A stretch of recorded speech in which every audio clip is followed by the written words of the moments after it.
I'm a longtime backpacker, and in the spring of 2010, I took a trip to Bulgaria to explore some regions that I'd heard about. I'd already done some backpacking throughout Europe, some mountain climbing in France, so I was kind of eager to add the new locations to the list of places that I've seen.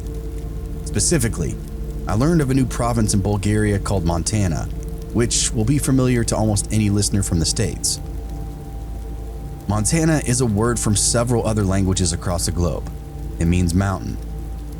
This province of Bulgaria was known for its sublime mountain features and serene views and overlooks. I was staying in a city called Sofia, which is the capital city of Bulgaria. It's an ancient city set into the heart of the Balkan wilderness. Rolling green hills turn into the foundation for the Balkan Mountains, a towering stone wall of rugged beauty. Bulgaria is a nation of unwavering durability, and that long-lasting strength is perfectly reflected in the monumental structure of their mountain range. I spent that first couple of days just meandering around the city. I had never been to Sofia before. I wanted to experience Bulgarian culture. The food was incredible. I found lots of great stews and breads that claimed to be from very, very old recipes. There were some more modern chefs in more modern restaurants, and they had fresh garden salads with wild herbs, fresh caught fish entrees, even fried street food. Honestly, it kind of reminded me a little bit of Prague, with what the open door policy of the downtown area was, with all the beautiful people just walking around. Lots of dark, stunning architecture, cool statues, historic bridges. The city's motto was something like ever growing, never aging, something to that effect. And honestly, it was really, really accurate. It was like a place stuck in time. With that being said, there was something going on in Sofia during my trip. Not all the pieces had come together yet, but there was something about a crime spree, some folks on the run, stuff like that. It all seemed pretty contained, spoken about, even published in local newspapers, as if it were an ongoing burden with the same group of people. I just gave it very little thought.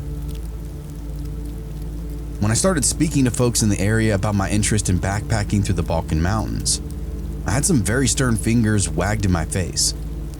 Some of the old-timers warned me there was a certain area that I should avoid. I should never enter any of the caves, no matter what the situation. Do not go underground. It was weird, but I had my own theories as to why they were suggesting this. Bulgaria was heavily occupied during the Second World War. I read there was a lot of old bunkers, old wartime storage facilities underground. I learned this because, as a hiker, I needed to be privy to the dangers lurking in the area. This was the first time that landmines were on the list. Some of these people literally pulled out maps and showed me where not to go. I wished I paid more attention to them. I looked, I smiled, I nodded, but I didn't really hear them, as there was a language barrier. They were already being pretty vague. I packed up my equipment and hit the trail that appealed to me most the following morning. At that trailhead, I found a number of people getting ready to make the ascent into the Balkans. Many of them were foreigners like me. It turned out this was a great tourist season for Sofia, as I stood alongside Asian, German, and other American tourists. It was good to hear some genuine Midwestern voices out there. As the group started departing, I realized most of them were going in the same direction. I didn't want to hike alongside anybody, and a very steep, jagged cliff had caught my eye in the opposite direction. I followed the trail up the same way as the others for a time, before breaking off and taking the splinter trail through a couple of grassy bluffs. The trail that I was taking was much sharper, much steeper incline. I was quickly losing my breath. I metered my steps as to maintain my energy and my endurance. No sense in burning myself up in the first mile. As the morning went on, the rugged hillside turned into a much nicer jaunt through the boulder field, which was situated on something of a plateau along the mountain. This range is huge. It stretches for miles and towers for thousands of feet. There's all manner of terrain features nestled into its bosom. Well, wouldn't you know it, the route that I decided to go on just happened to be taking me into the heart of the area that the locals told me not to go. By the time it was noon, I was getting ready to take a short break, soak in the views, have a small lunch maybe, and generally just catch my breath. Well, I got off the path, tucked myself into this little bowl atop some rocks, broke out my food. It was supremely quiet, beyond beautiful, bright and not too warm, just perfect. As I sat there and ate, I looked around. I thought I could hear footsteps approaching me from behind, and then on the left as well, the direction of the trail. After a bit, I turned to find somebody coming down from the summit. I watched him walk for a bit, wondering if I should shout hello to him. I figured it was another tourist though. They probably didn't want to be bothered. As he approached, I could tell that he was a local. He was wearing very plain clothing, looked filthy. His boots were worn to almost nothing. He walked with this agitated gait that implied that he might be drunk or injured, maybe even starving. It's hard to tell. I just know that he was walking weird. He trudged on by and continued downhill, disappeared, and eventually I couldn't hear him any longer. Seeing him though made me curious, and if I wanted to make good time and still see the top, I needed to get moving myself. I finished my food, packed up, and hiked higher up the mountain, opposite of the guy I'd just seen. After an hour or so, I start seeing cave systems all over, mouths left and right. I quickly remembered all those warnings from the old timers. I realized where I was and remembered the guy that I saw. What was he up to, being so dirty? Maybe he was a caver or a miner or something like that. I followed up the path until it split, and for some reason, I could tell that there was a razor-thin offshoot where this guy had come from. It looked like a very worn path between some boulders. I could even see the dirty marks on the rocks where somebody regularly placed their hand to navigate the pass. I turned and wandered up that way myself. It led me through some trees, over a lopsided hill until I saw a low cave mouth, tucked into the base of the next descent to the mountain. It was all very clearly trafficked, in and out. Lots of dust and evidence of coming and going. I walked over to it, knowing that guy was gone, but still had this uneasy feeling of being watched, or at least seen. I felt exposed, out in the open. Either way, I went over to the cave, and to my surprise, I found this makeshift fire pit, sleeping area. Some blankets, some carpets underneath, even an animal fur rug. It honestly looked cozy, clearly where that guy was living. I felt like I was snooping around or something, and I definitely shouldn't be. There was nothing really super alarming, but it just felt out of place. There was a pile of honeycombs, like harvested right out of the hive, being stored inside glass mason jars. There was a lot of it. It seemed like to be the only guy's food source. There was a chair hammered together with random wooden nails. And in the back chamber, a collection of random things. A pile of different eyeglasses, a couple of handbags, purses, shoes, just all manner of random things. Now that part was creepy, so I bolted. I got back down to the main path, decided to keep going and cleared the summit, then started down the mountain face. Straight shot for the trailhead. I still had to walk myself back into Sophia, so I had several hours of walking ahead of me. I'd say about halfway down, I encountered a couple coming up themselves. I waved, they waved back, but their motions seemed hurried, almost panicked. Once we got close, they said there'd been a man behind them going in and out of the woods, even chasing them. He screamed all this kind of weird stuff, threatened to throw them off of a cliff. I gave them a description of the man that I saw earlier. They confirmed it was the same guy. The couple was Bulgarian, but not from Sofia. They weren't totally familiar with the area. After a minute of talking and surveying, they gathered their composure and decided to just press on. We said our goodbyes and parted ways. Now I was nervous. I actually kept off the trail a little bit. This ended up being a really good idea, as when I came over that ridge, I saw the guy down below me. Fortunately, I could see another group of hikers maybe a half-mile down from him. I knew there were friendlies nearby, but still, I just wanted to keep as far away as I could from this guy as possible. Staying off the path, I continued my descent. But in some odd twist of fate, the guy fucking saw me. We locked eyes and I knew something was up immediately. It looked weird, like more than crazy. He started beelining right toward me, right up the side of the hill. I smiled, raised a hand at him, and said, "Hello down there," in the most American accent that I could muster. It was my only move. Complete confidence. It worked. He heard me speak and became agitated, then started marching the other way, back toward the trail. He was muttering something underneath his breath. I couldn't make out all of it, but what I did hear was very hateful. Like I mentioned earlier, I'd planned this trip for a while, so I came to Bulgaria with a rudimentary understanding of the language. Everything that guy said was about me fucking off. Relieved, I continued to boogie down the mountain as quickly as possible. I never caught up with those hikers as they were jamming out the miles even quicker than me. It seemed everybody who encountered that creep was on a mission to avoid him as well. The rest of my 10 days in Bulgaria, I didn't hike in that area again. I remembered some of what I read in the newspapers at the start. It was about some people missing in the mountains. I couldn't help but wonder if maybe that guy had something to do with it.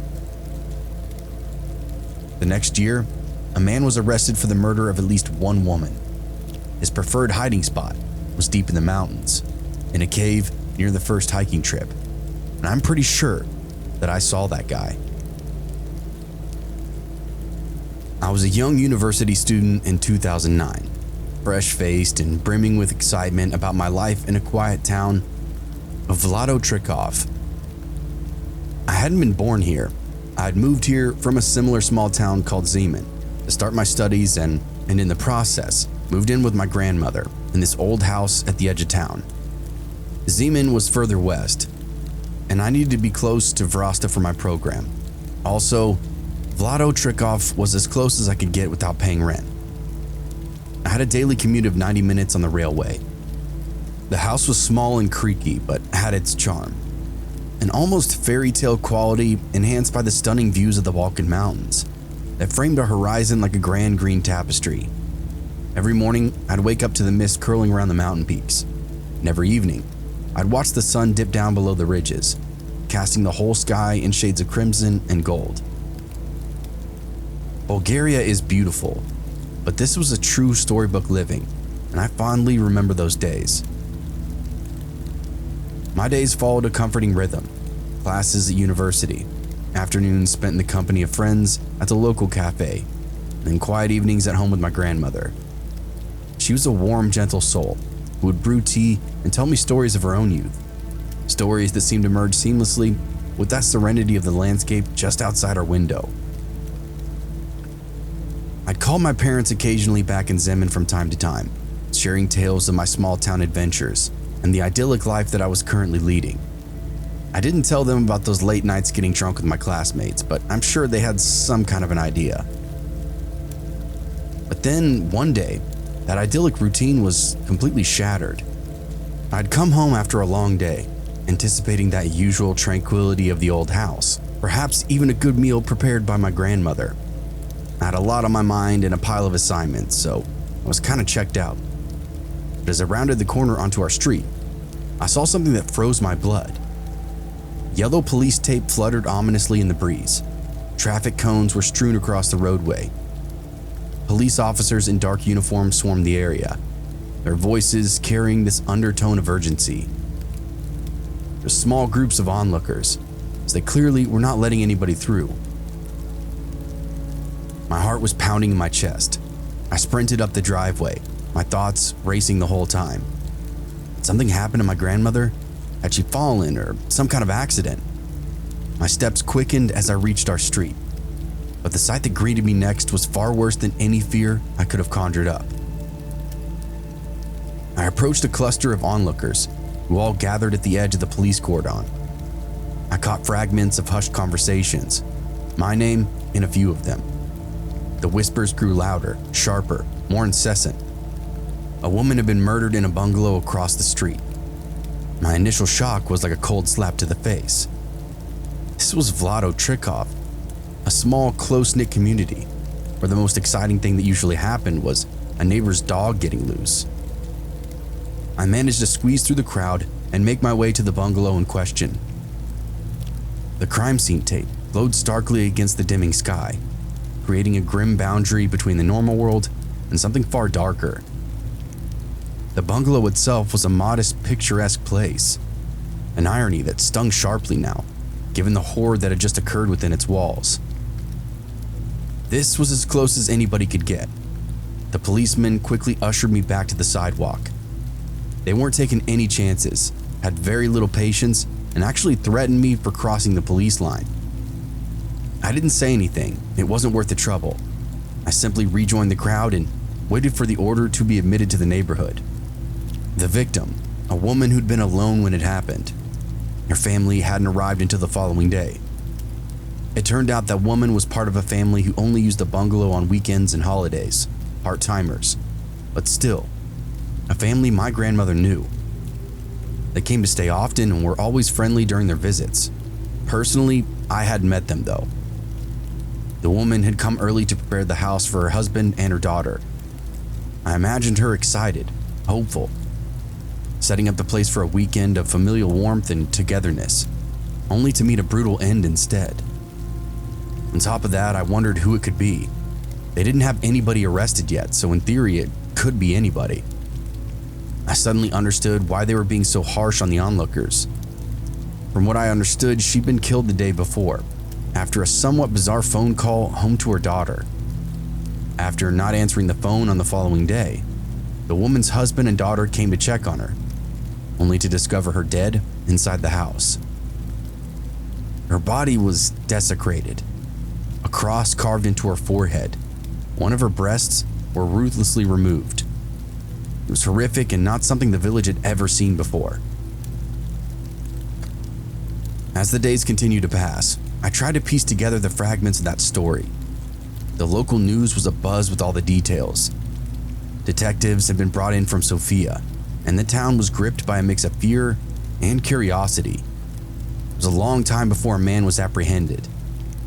He wasn't a serial killer, just some man who had succumbed to a mental illness. Rumors spread he'd been in and out of prison, a fractured soul who once had lived in a relatively normal life, but had been torn apart by something completely sinister.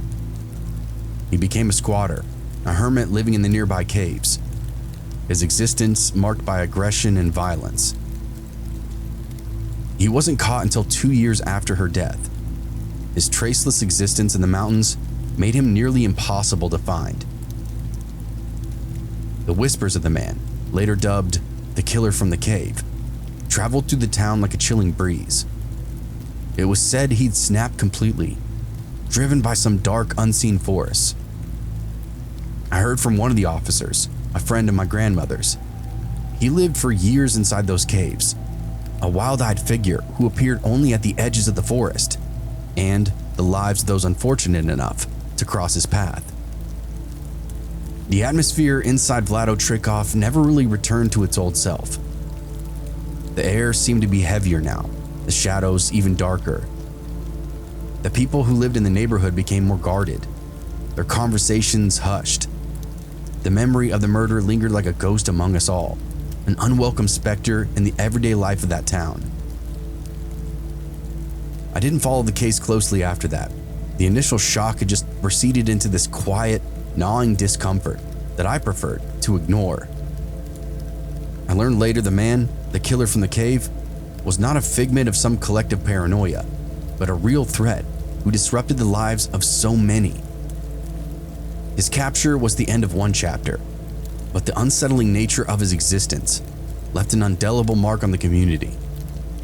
To this day, when I think back to those days in Vlado Trikov, I remember the beautiful mountains, the warm conversations with my grandmother, and the creeping dread that seeped into our lives with that one brutal act. The town never quite felt the same again, neither did I. The killer from the cave wasn't just a monster from the shadows. He was a reminder of how thin the veneer of safety can actually be, and how easily the everyday normal can be shattered by the unimaginable. I personally have seen my share of darkness in my years with the National Police Service. A few cases etch themselves into my mind as deeply as the one involving Mihail Lishtarky, better known as the killer from the cave. I was a junior officer working at the outer provinces of Western Bulgaria back in 2009, a time when the shadows of this country seemed darker, more oppressive. It was a case that stretched painfully over 2 years, testing my patience and resolve more and more each day. Lishtarky's story began in obscurity. He was born inside a small village to a woman whose life had been marred by hardship. Her struggles with alcohol and mental distress were compounded by a car accident that left her in an even worse state. Her husband was even more injured, crippled from the incident itself. Mihail grew up amid this turmoil and predictably had become a chronic thief, and his crimes at the time were small but persistent. He was often in and out of prison, where his brother would come visit him, occasionally asking for money. In the early years of his release, Mihail kept a low profile, working at hotel complexes, but it wasn't long before his criminal tendencies would resurface, leading to multiple incarcerations. When his probation ended, Mihail's mental state deteriorated very rapidly. One day, in a fit of rage, he destroyed several vehicles at his workplace and then vanished into the mountains. When we questioned his brother, his co-workers, they all said the same thing. Mihail believed he wasn't cut out for normal life in society. This was further confirmed by the note inside his prisoner files. He was called an ideal prisoner, but a bad citizen. He just couldn't stay out of trouble. For years, Mihail lived in those mountains, squatting in various caves and empty homes. His hideouts were unstable and transient as he was. It also became apparent he had a chilling habit of using those hiding places as makeshift graves. When investigators later uncovered his primary cave, they found not just his personal belongings, but also items belonging to several missing persons. The implication was grim. He had committed multiple murders before the crime in Vlado Trikov. His violent nature was confirmed by others he waylaid during his vagrancy, including sexual assault and even rape. The murder of Elena was a tragic culmination of Mihail's downward spiral. Elena was a woman of old country kindness, visiting her bungalow in Vlado Trikov. Mihail had been squatting there for a week before Elena discovered him. In a surprising act of naivete, Elena allowed Mihail to stay at her home, perhaps believing kindness could tame the savage nature of this complete stranger. It was also a form of old world thinking. He was a good person, just simply down on his luck. Their interaction began benignly enough. Mihail, caught off guard by Elena's presence, initially tried to charm her with a request to make food. Over a simple meal, Elena began to scold Mihail for his unkempt appearance and lifestyle. The scolding was mild at first, just a woman trying to make sense of a man that she didn't fully understand. But Mihail's patience quickly wore thin. In a moment of volatile rage, he throttled Elena to death in her own bedroom, a tragic reminder of how quickly kindness can turn into peril. It turned out that Elena was a member of a certain religious subsect and preached often. Mihail just turned out to be the wrong audience. When Mihail disappeared into the mountains after her murder, he was largely elusive, surviving on whatever he could, primarily honey. His craving for theft, however, never abated. It was his insatiable need to steal that eventually would lead to his capture. The man had a knack for breaking into rich homes, cars, and even pickpocketing unsuspecting victims inside the city. He was a shadow of fitting in and out of luxury, a thief with a penchant for the extravagant. Bulgaria, being such an old country, has railways that tie all of the villages and cities together.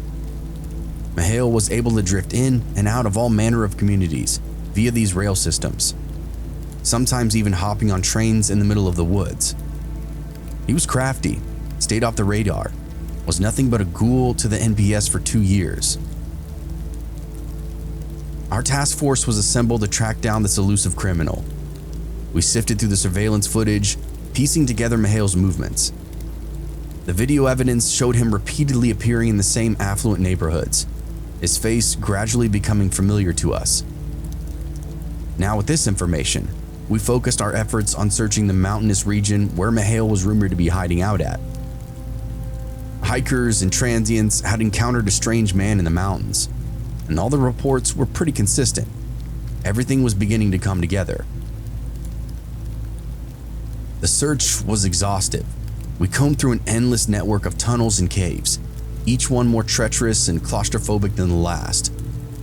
The air in those tunnels was thick, combined with the dank, musty odor of neglect and decay. Every step seemed to echo with the ghostly remnants of Mihail's past crimes. Finally, we located him in a filthy den outside of Mesdra. The sight was unsettling. A disheveled, wild-eyed man, sleeping amidst a heap of garbage, his face gaunt, unrecognizable from his photographs. Mihail's sanctuary was this grotesque mockery of comfort, a refuge built from scabs. The moment of his apprehension was almost anticlimactic. We surrounded the den, and when he woke, his eyes were vacant, as if he had resigned himself to his fate. We didn't even need to use force. He was too exhausted and broken to resist any of us. As we led him away, his gaze remained fixed on these dark-streaked walls of his makeshift home. A man surrendering to the end of his pitiful existence. Mihail Listarki was booked on multiple charges: the murder of Elena, numerous thefts, and even a handful of unsolved murders that haunted our records for years. The case was one of the most disturbing things I ever encountered. Just a stark reminder of how thin the line is between normalcy and chaos itself. He was sentenced to 2 life terms at Sofia Central Prison. The killer from the cave became a dark legend, a cautionary tale of how the human psyche can unravel into something monstrous. To this day, when I think about Mihail Listarki, it's with a heavy heart. His story was a harrowing journey from a troubled childhood to a reign of terror.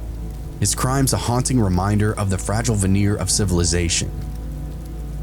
In the quiet moments when the world outside seems to grow still, I can almost hear the echoes of that dark past. A grim symphony of madness and despair that just never quite fades away.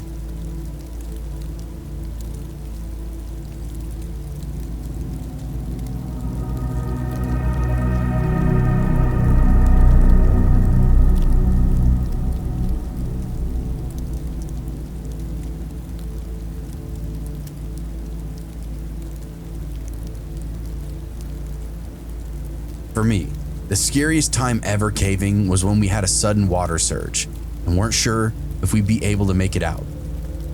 We were exploring what I believed to be an unmapped passage of an epic system, when suddenly, my friend said that we need to exit because of the faint sounds of cars driving around. I told him, no, that sounds like tons of bats are flying. It must be a large room.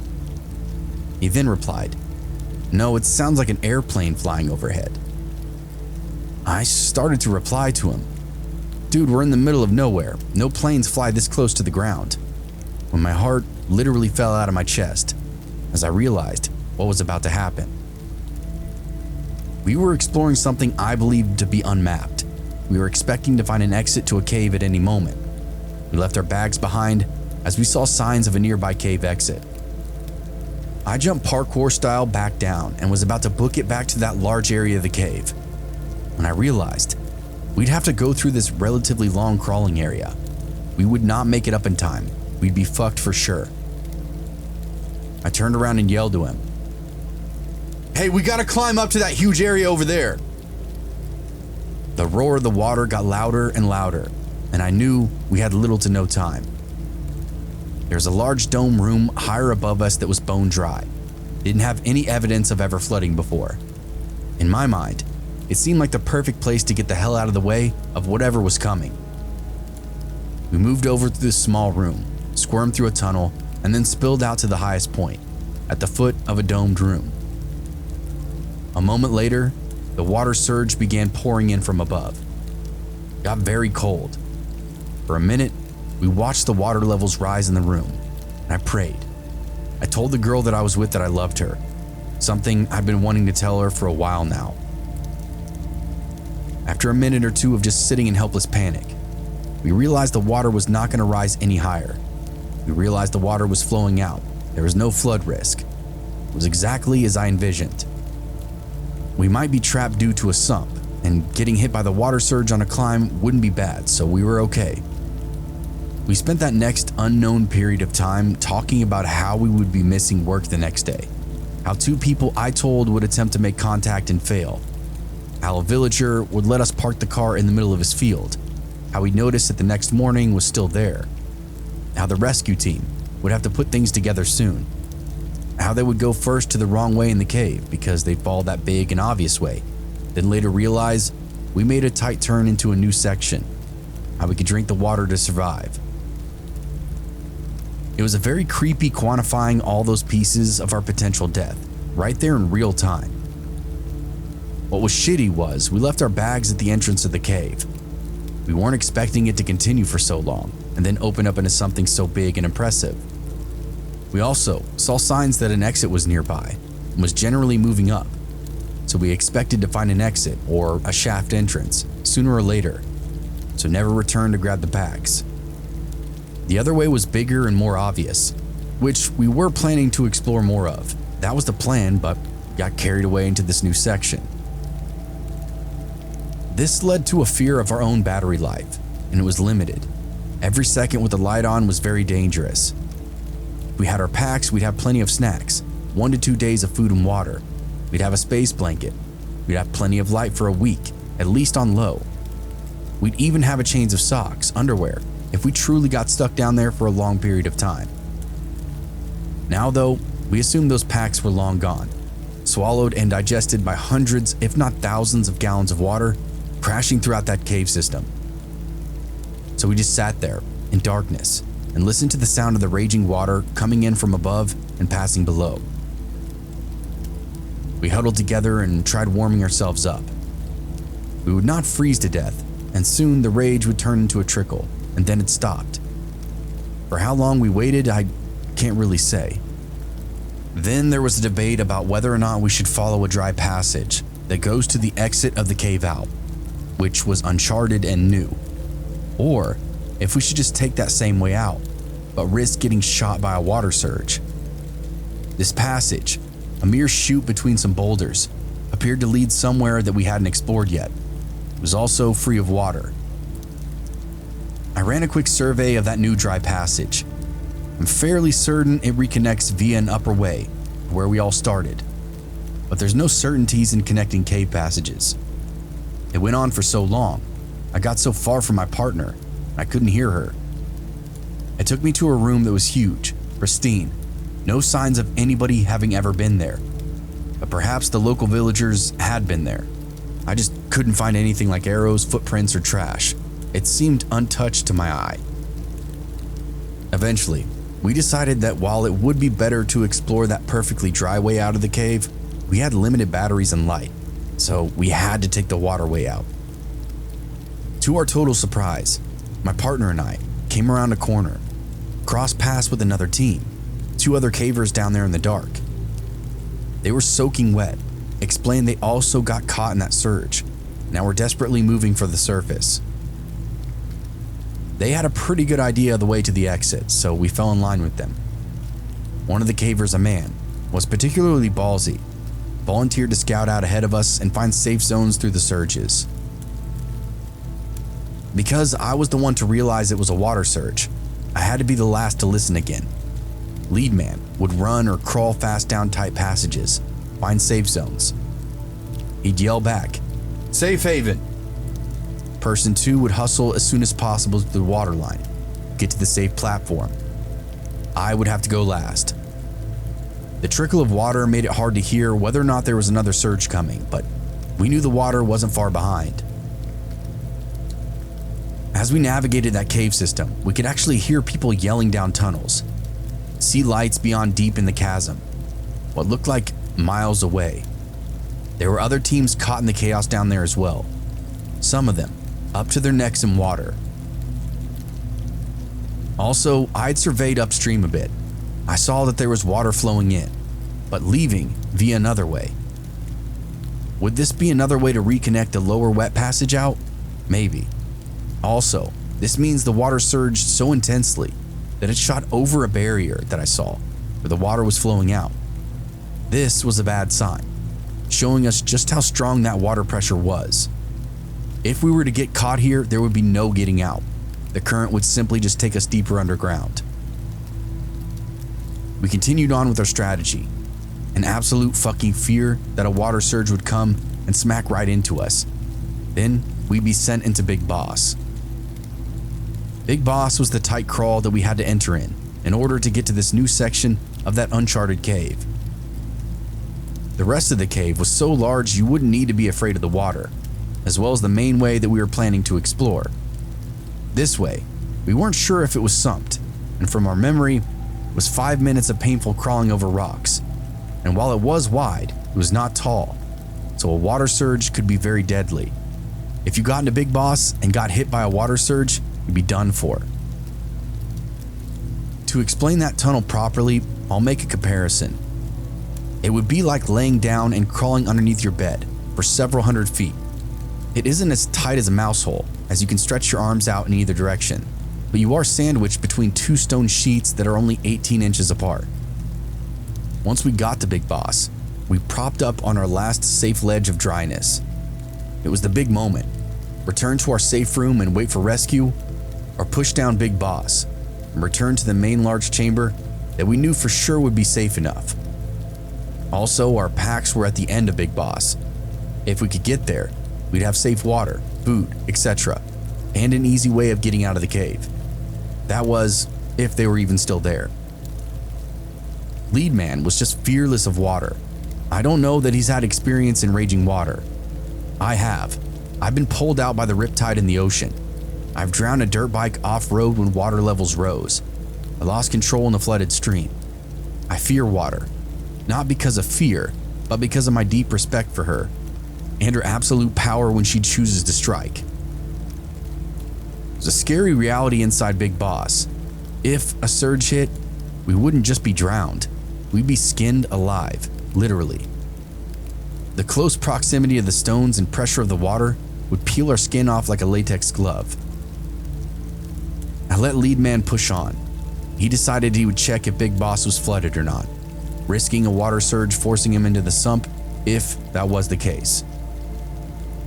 He crawled halfway down the past corner, yelled that it wasn't sumped out at all.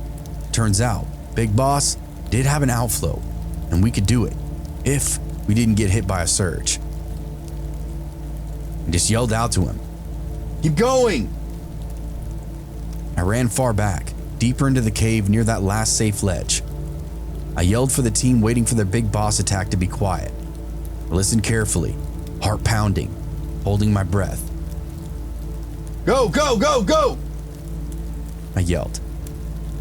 Then the team began crawling as fast as they fucking could through Big Boss. It's clear, no surge, but once you were in, you were in. If a surge hit you, you better hold your breath and crawl all the way out. There would be no turning around. The pressure would force you in deeper. They crawled by, scurrying through the dark, and then I fell in line behind them, all of us pushing towards that tiny crack in the earth. The crawl coming into the cave in this part felt like an eternity. The rocks are rough, brutal. Going back, we all agreed there was no time for crawling slow.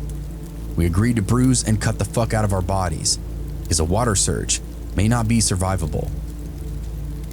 I ran as fast as I could to Big Boss and dove in. I slammed my body on rough rocks and crawled as fast as I could. As I slogged along, I could hear everybody in front of me, as something else occurred to me. I didn't recognize the shoes or pants of the person crawling ahead of me. This gave me this weird feeling. Then I remembered head counting just a few minutes before. 3 people had passed me as they went toward Big Boss, but there should have only been 2. Lead Man was ahead, remember? So who the hell randomly joined our group in the dark without saying anything? As if spurred by my sudden knowledge of their presence, this person started crawling fast as well. They all did.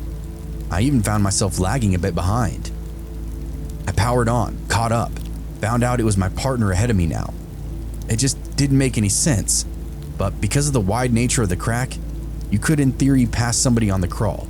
Still, where the fuck did they go? Light up ahead of me told me we were very close to the chamber, and from there, the exit. I'd have my answer soon enough. Lead man yelled out, "We made it!" from ahead. I stopped to take a breath. Wait, that's it? We all started spilling into the chamber, and as I looked around, there was only 4 of us. Whoever the 5th person was nowhere to be found.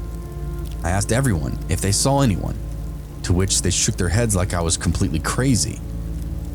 I remember all the teams we saw scurrying in the dark when the flood first happened, so I thought it was possible somebody came upon us during that panic flight through the tunnels. Others told me I experienced third man syndrome, wherein you hallucinate a visual of a person traveling with you. Some also claim this to be a spirit, perhaps helping us get out of the cave. I don't know if I really buy into that stuff. I just think it was a person in the dark. They had pretty modern hiking boots for a ghost. Going in, we were so careful and slow. It felt like 5 to 10 minutes of crawling. Going back, it was a minute or 2 max. Either that or we had some crawling speed records. I don't care. Go, go, go when you have to. Once out of Big Boss, our bags were sitting in the same spot, dry, as if the cave never even flooded. Everything was the same. Super fucking weird because Big Boss itself had evidence of flooding. This room should have totally been washed out.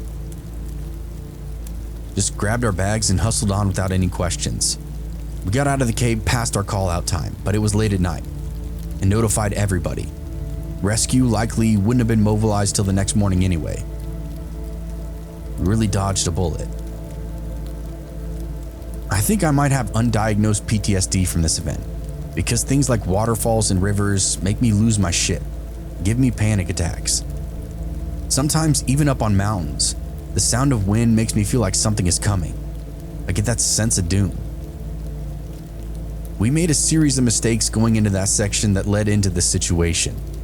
In short, we were hungover, made stupid decisions. It was a rainy forecast, but dry when we entered the cave. I prefer entering caves when it's raining, if it's the rainy season, so you know what's gonna happen. And the last dumb mistake we made, leaving our packs back there. Also, obviously, exploring uncharted terrain. Oh yeah, we also left the fucking GoPro too, so we didn't get any footage of the water surge incident. Really wish we could have recorded it. I want to know logically how bad it would have been. When I look back at my memory, I don't think it was that bad. But going from silence to flowing water falling down rocks, it sure as hell felt like a monster was coming to kill us.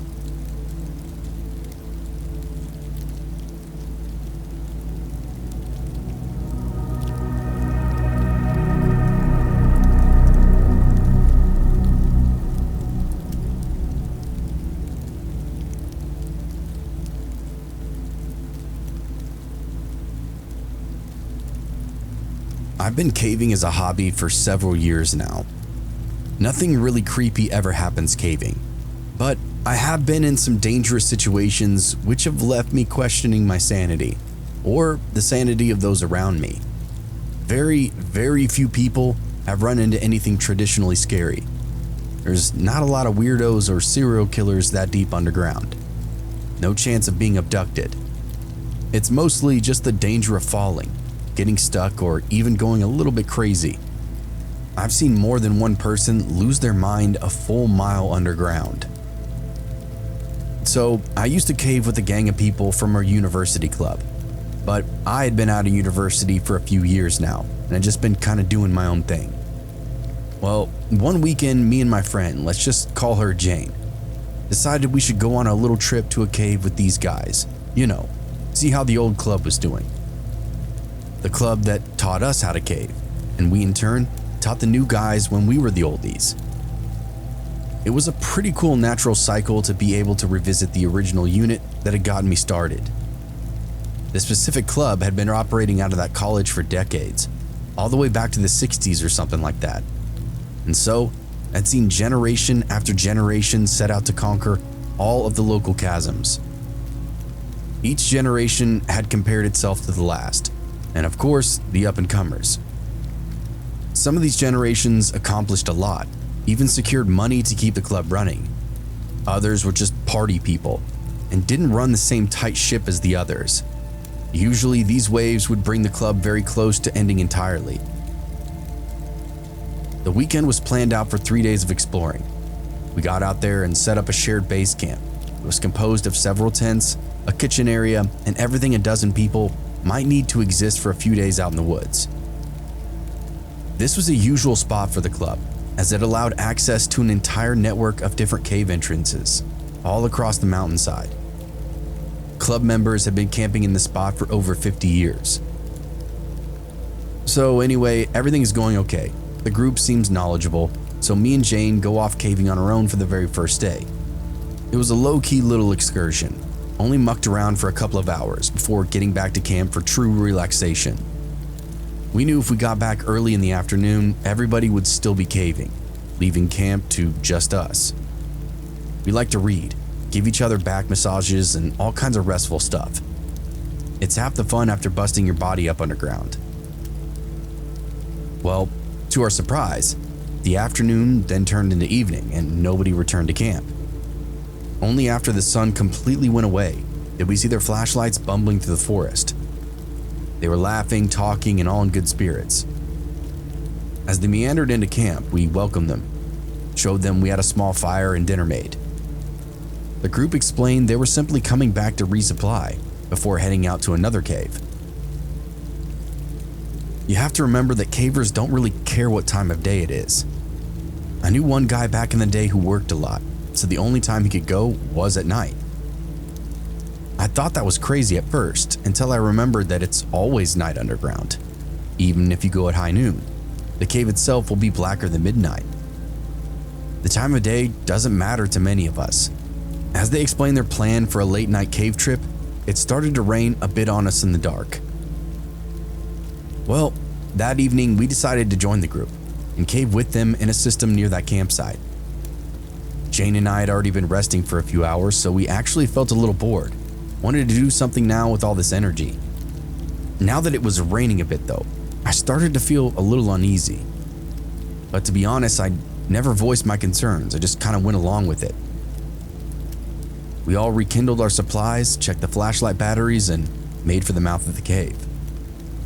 A large group of about 10 people get to the cave, all of us dancing beneath a tree to stay dry. The cave is basically a river on the inside normally, but it has a few levels of corridors that you can explore high above the river itself. The entrance is super tight though, requires you to climb down this tight pipe using your feet for footholds. There's no way to see what is below you, and basically if you lose your footing, there's a nasty fall of about 3 meters. But keep your head on and you're fine. This is basic stuff for the club, or at least it was when I was part of it. This was the kind of cave system we would come to and run dry drills, practice all kinds of maneuvers and whatnot. You could even practice controlling your fall if you were brave enough. Anyway, we get to the cave and the guys in the club are doing their own thing, while Jane and I, and just the old dudes, are coming along for old times, supervising essentially. We get into the cave and there's one girl who gets stuck in the entrance at the end of the group. It turns out it was her second cave ever, and they brought her into this one, even though she panicked in a much larger cave earlier that day. Now, Jane and I hadn't heard anything about this, so when we saw one of our own not only get stuck but totally freak out, it kind of put us off. So Jane and I kind of settled back, watched how the rest of the group handled such a junior problem. 2 of the leaders stayed behind and helped her calm down and got her into the cave. And the rest kind of petered on, down some of those long corridors and start exploring the cave.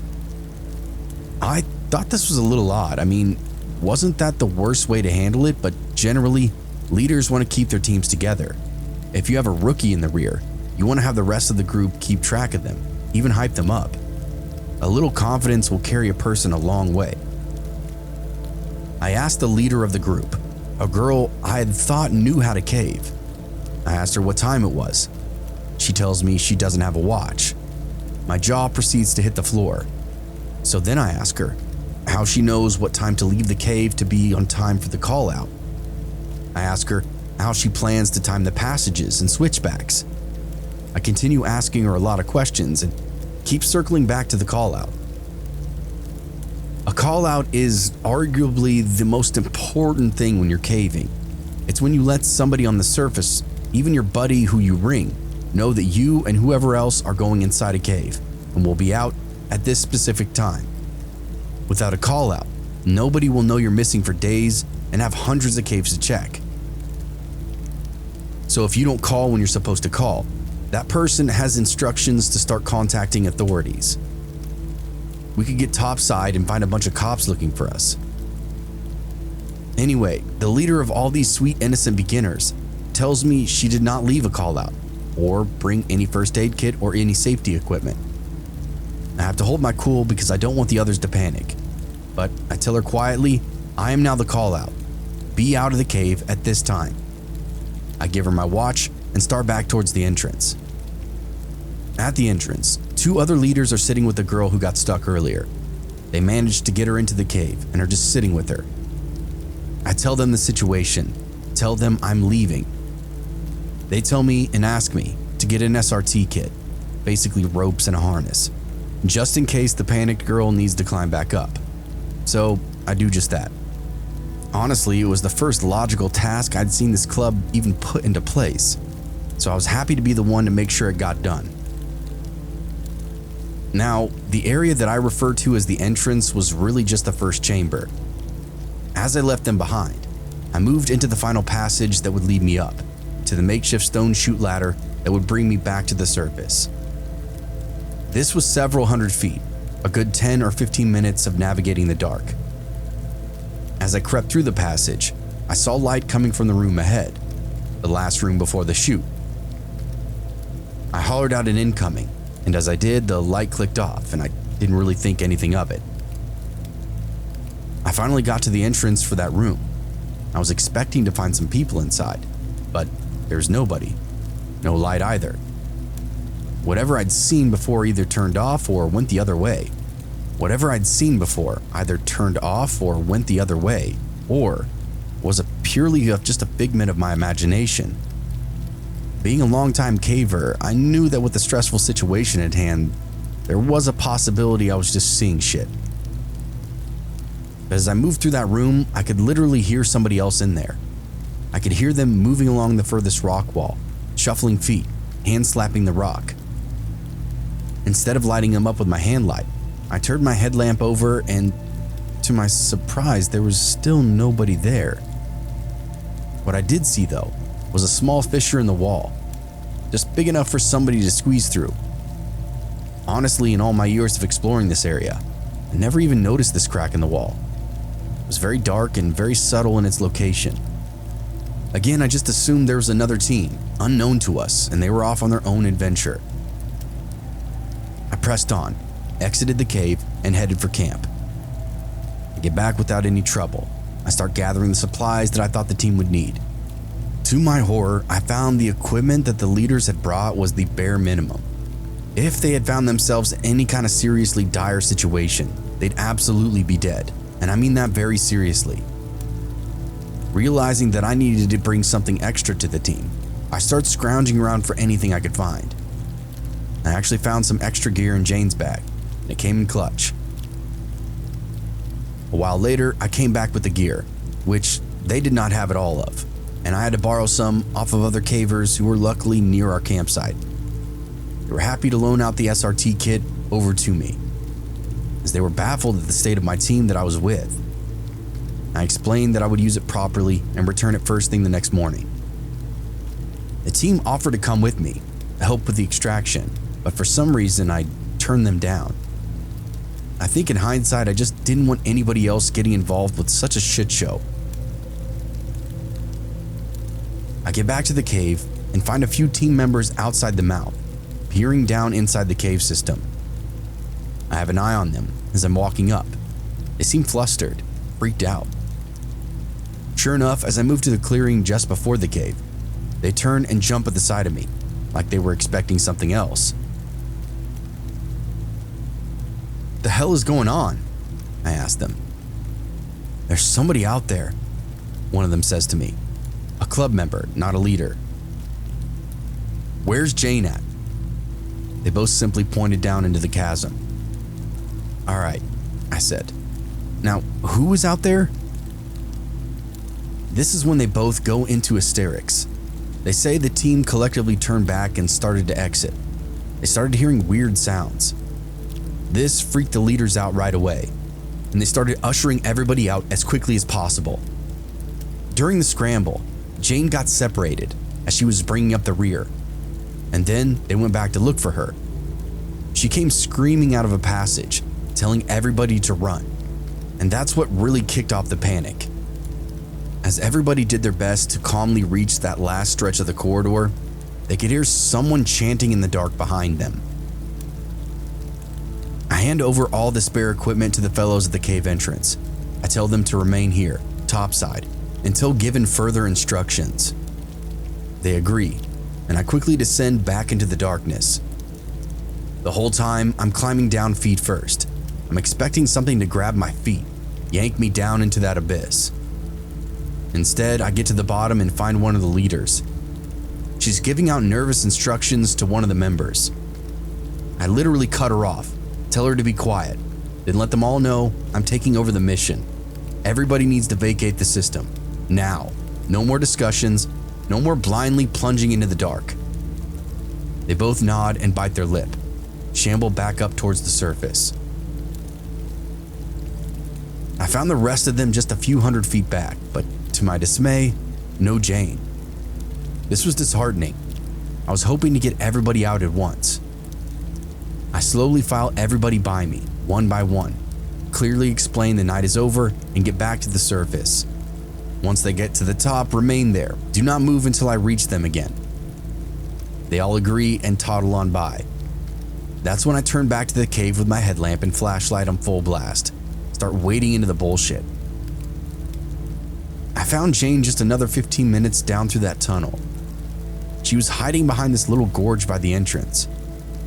When I came up behind her, she slithered out from her hiding place, quickly back towards my position. She never once turned to look back at me, kept her headlamp and eyes focused on the tunnel on the far side of the room. "What's going on?" I asked her. "The team back there is a fucking mess. I don't know if we're gonna be able to get that girl out. She's still crying." Jane made a movement like I needed to be quiet. "What is going on, Jane?" I asked again. "I don't know," she whispered. "There's something down here." Right as she said that, a big black shadow barreled by the opening across the room. It was so sudden and jarring that I took a step back and fell flat on my ass. Jane didn't even move. I couldn't see her, but I bet she didn't even blink. Whatever the hell that thing was, she'd been keeping an eye on it for quite a while. "I swear to God," she muttered, "it does not have a face." I popped up and grabbed Jane by the shoulder, guided her back down the tunnel. It broke whatever that spell was. She started walking on her own finally, double time, trying to get some distance between us and that shadow. When I looked back, I saw it enter the room that she was in. It clearly had legs, limbs, some kind of swagger. It walked like we did. But beyond that, I couldn't really tell what it was. It's large enough that I considered it to be a human. We went faster and faster until we spilled into that last room, where we found a couple of club members and those two leaders. We asked them what the problem is, why they're still down here.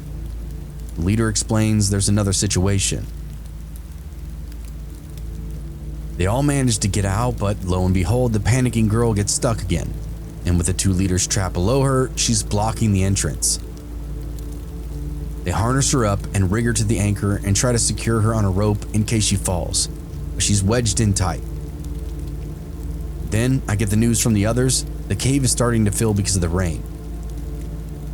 That actually gave me a sense of relief, as whatever the hell Jane saw down there had to now deal with the rising water, and frankly, I hoped whatever it was drowned. After what seemed like an eternity of them talking nicely to this panicking girl, telling her she's doing great, she'll be fine as they try to pull her up. The truth of the situation was she was just getting worse at this stage. I freak out now. I shout at her she needs to get her shit together, get the hell out of this cave because we're all stuck behind her. This kind of works. She nearly stops having a panic attack, not entirely, but stops hyperventilating, which just makes her more stuck. She still won't climb out though. So against all common sense, I brace myself behind her. I start shoving from behind, forcing her upward. If I lost my place, I would have fallen and smashed my head open. But at this point, I was just desperate to get out. Finally, she slips through and the gap was now open. I let the others go first, and to my horror, I could see what the others were talking about. The usual waterways in the cave system swelled to the point that the entire tunnel was filling, licking at the heel of my boots. Eventually, it was my turn. I shot up through that chute like a spurt of lava. I get up there to find everybody milling around, absolutely oblivious, useless to the situation at hand. Jane and I shared a disgusted look before we marched off back to camp. After all that, I told the club they needed to get their shit together. Stop trying to be cowboys. I haven't gone back to them since. They were so ill-prepared, ready to just embrace their final descent. Please, please, do not ever be like these people.